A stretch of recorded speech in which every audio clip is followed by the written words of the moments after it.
नमस्कार दोस्तों, आज हम बात करेंगे भारत में लंबे समय से चली आ रही करप्शन की समस्या। यह समस्या हमारे दैनिक जीवन और सरकारी प्रक्रियाओं को प्रभावित करती है।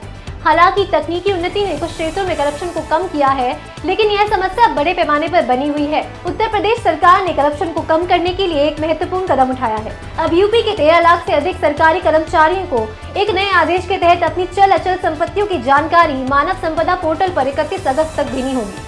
इसके ना देने पर वेतन में कटौती और प्रमोशन में अड़चनें आ सकती हैं। यह आदेश पिछले साल अगस्त में जारी किया गया था और इसकी अंतिम तिथि 31 दिसंबर रखी गई थी। कई कर्मचारियों के पालन न करने के कारण इसे कई बार बढ़ाया गया और अब अंतिम तिथि 31 अगस्त है। यूपी के मुख्य सचिव ने इस बार कड़ा निर्देश जारी किया है कि पालन नहीं करने पर 1999 के यूपी सरकारी सेवा अनुशासन और अपील नियमों के तहत कार्रवाई की जाएगी। यूपी में लगभग 17.88 लाख सरकारी कर्मचारी हैं और अब तक केवल 26% कर्मचारियों ने अपनी संपत्तियों की घोषणा की है, जिससे 13 लाख से अधिक कर्मचारी वेतन कटौती के जोखिम में हैं। सरकार ने समय सीमा को कई बार बढ़ाया है और अब यह अंतिम चेतावनी है। यूपी सरकार का कहना है कि इस आदेश का उद्देश्य सरकारी विभागों में पारदर्शिता और जवाबदेही बढ़ाना है।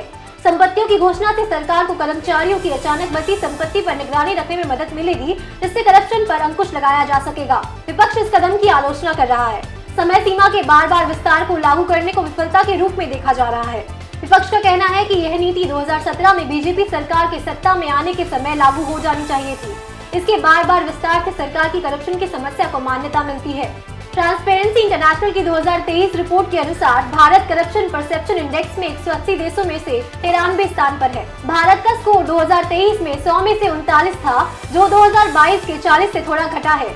रिपोर्ट में कहा गया है कि भारत का स्कोर 2014 के बाद सुधरा है, लेकिन हाल के वर्षों में यह थोड़ा घटा है। पड़ोसी देशों के मुकाबले पाकिस्तान 133वें और श्रीलंका 115वें स्थान पर है, जबकि चीन ने करप्शन पर कार्रवाई के कारण 76 स्थान पर सुधार किया है। चीन की सरकार ने पिछले दशक 3.7 मिलियन सार्वजनिक अधिकारियों पर कार्रवाई की है। हालांकि रिपोर्ट के अनुसार ऐसी कार्रवाइयां लॉन्ग टर्म सोल्यूशन नहीं है। संस्थानों में प्रणालीगत जांच आवश्यक है। उत्तर प्रदेश सरकार की यह पहल सरकारी सेवाओं में भ्रष्टाचार को कम करने की दिशा में एक महत्वपूर्ण कदम मानी जा रही है।